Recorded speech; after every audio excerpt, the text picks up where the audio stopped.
제가 어릴 때, 내 경우에는 뭐 그렇게 막 맞아가면서 국민교육원장을 애우라고 하지는 않았던 게 기억이 나요. 근데 우리 이제 큰형, 둘째 형까지만 해도 그게 이제 숙제처럼 돼서 그걸 못 외우면 뭐 얻어 맞는 거는 예사고, 우리가 그 대명초등학교에서 대전으로 올 때, 그, 세 명이 전학을 오게 된 건데, 큰형, 둘째 형은 국민교육원장을 못 외우면 안 받아준다고 하더라고. 그래서 그때 그 큰형, 둘째 형은 그거를 암송을 하고 나는 그 시험을 안 보더라고. 그러니까 벌써 나도 베이비 부모라도 조금 이렇게 뒤로 처져 있는 베이비 부모인 게 이제 그게 조금 입증이 되는 거잖아요. 거기에 이제 앞에 서두에 나오는 우리는 민족 중흥의 역사적 사명을 띠고 이 땅에 태어났다. 안으로 뭐 이렇게 해서 자주 독립을 이룩하고 밖으로 인류 공영에 이바지할 때다. 이런 내용하고 내가 성장해서 크면서 많은 정보를 접할 때 어떤 분들은 우리가 광복절 하는데 아직 광복은 온 게 아니다.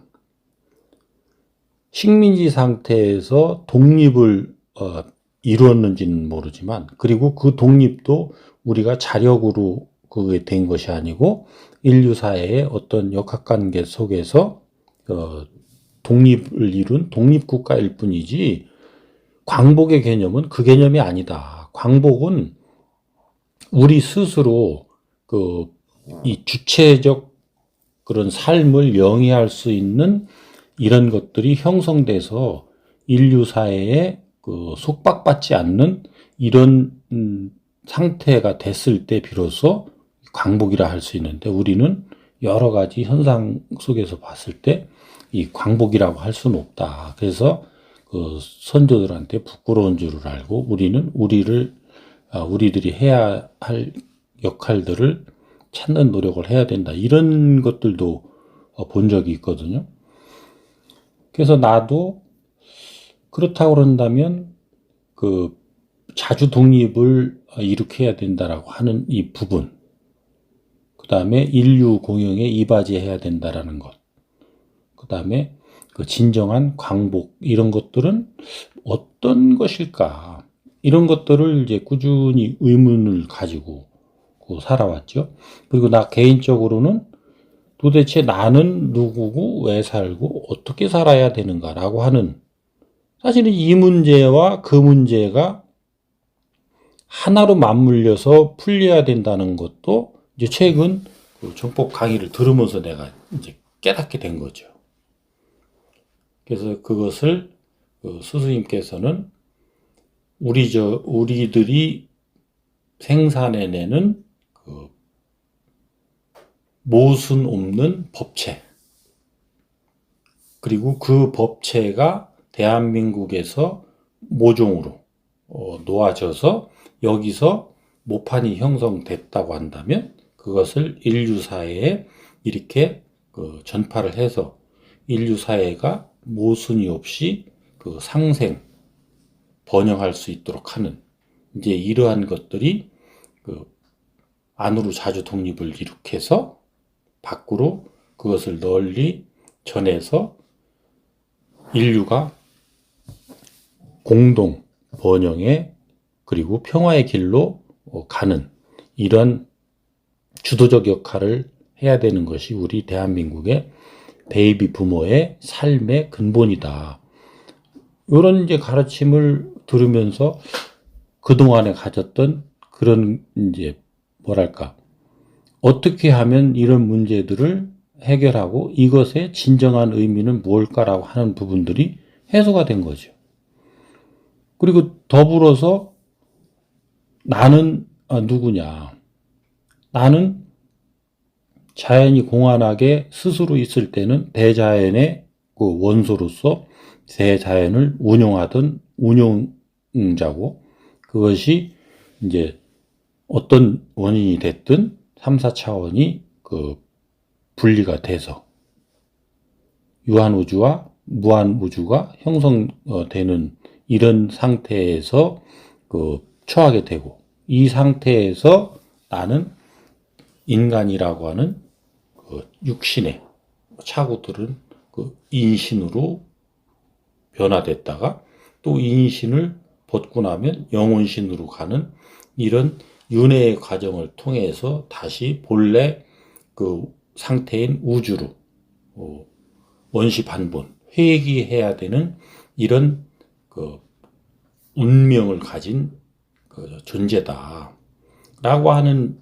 가르침을 받으면서 나는 누구고 왜 살고 어떻게 살아야 되는 문제도 해결이 된 거예요. 근데 이제 내가 그렇다고 해서 다른 사람도 그럴 거냐라는 부분들은 이제 별개라는 거죠.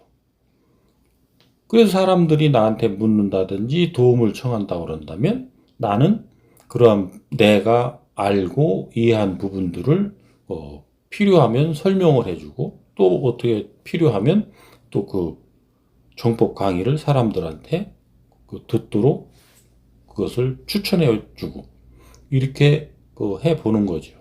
그런 과정에서 그 사람들도 나와 같이 똑같이 느끼고 똑같이 그런 부분들에 대한 비전을 형성한다고 그런다면 우리는 같이 노력할 수 있는 그룹이 생기는 거고, 그렇지 않다라고 하면 또 나 혼자서라도 무언가를 해야 되는 노력이 있는 것이고, 이런 부분들이 깊이가 있는 건데, 그때 당시 국민교육헌장을 제정을 할 때 많은 그룹들이 다 참여를 했다고 봐야 돼요. 그때 당시만 해도 종교적인 어떤 이 특색을 가진 어떤 그룹이 주도적으로 그것을 한 부분이라기보다는 각각의 그 당시 개념으로 보면 우리 이제 민족 종교, 그 다음에 이제 기독교, 불교, 뭐 이런 크게 보면 이렇게 나뉘어졌던 거죠. 그렇게 해서 이 3.1 독립선언서라든지 이런 거를 작성할 때도 민족 종교 그룹, 그 다음에 기독교 그룹, 또 불교 그룹, 이런 그룹들이 다 참여를 해서 그런 선언서가 만들어지고 하는 이 과정의 연장선상으로 국민교육헌장도 그게 됐는데, 그 당시에 이제 민족 종교의 영향력이 지금 우리가 오늘날 느끼는 것보다는 훨씬 더 깊이가 있었고 상당히 힘을 가지고 있었던 부분들이 작용된 결과가 국민교육헌장의 앞에 총 선언 부분 그쪽에 다 반영이 된 게 아닌가 싶어요. 왜? 그게 다 보면 홍익인간, 홍익이념의 선언이거든요. 나 자신도 완성돼야 되고, 그것이 나 자신의 완성으로 그치는 게 아니고 그것이 널리 사람들에게 도움을 줘서 같이 공동 번영을 이룬다는 거.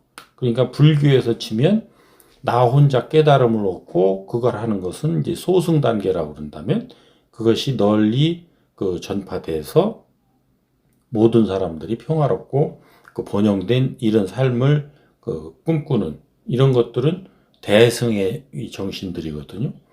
그러니까 그런 여러 가지, 기독교 쪽은 내가 깊이 공부를 안 해서 잘 모르겠지만 기독교도 뭐 보편적인 사랑이라든지 이런 것들을 표방하고 그쪽을 지향해 가기 때문에 그런 정신에 크게 서로 충돌이 나지 않았을 거예요. 용어를 어떻게 선택하느냐 부분에서 이제 홍익이념을 주창해서 내세우다 보면 또 이 민족 신앙 쪽이 너무 색깔이 드러나고, 또 뭐 대승이라든지 뭐 이런 개념을 가지고 가면 불교 쪽으로 치우치고, 이러한 것들이 다 종합이 돼서 그 시대에서 받아들여질 수 있는 이러한 용어들을 선택을 하다 보니까 이제 자주독립이라고 하는 이런 이 단어, 그 다음에 이제 인류 공영에 이바지한다라고 하는 이런 이제 개념의 단어들이 사용되지 않았나 하는 이런 생각이 들거든요.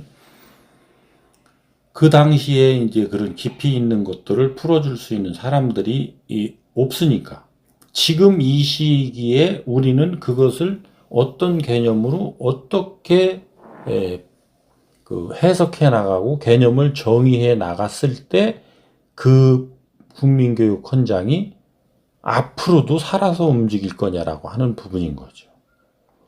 그래서 그건 스승님께서도 그런 부분들을 풀어주고 계시는 거고, 그 개념과 의미, 그리고 거기에서 나타나고 있는 나 자신의 그 임무와 역할과 책임, 이런 것들이 무엇인가를 찾으려는 노력을 계속 해나간다고 한다면, 그거는 우리 가슴 속에서 계속 살아서 움직이고, 그 살아서 움직이는 그 사람들이 행함 속에서 이 사회 내지는 그 인류 사회에 조금이라도 도움이 되고 있다고 한다면 국민교육헌장은 인류 사회에 큰 보물이 될 수 있는 이런 아주 귀한 글이 되는 거죠.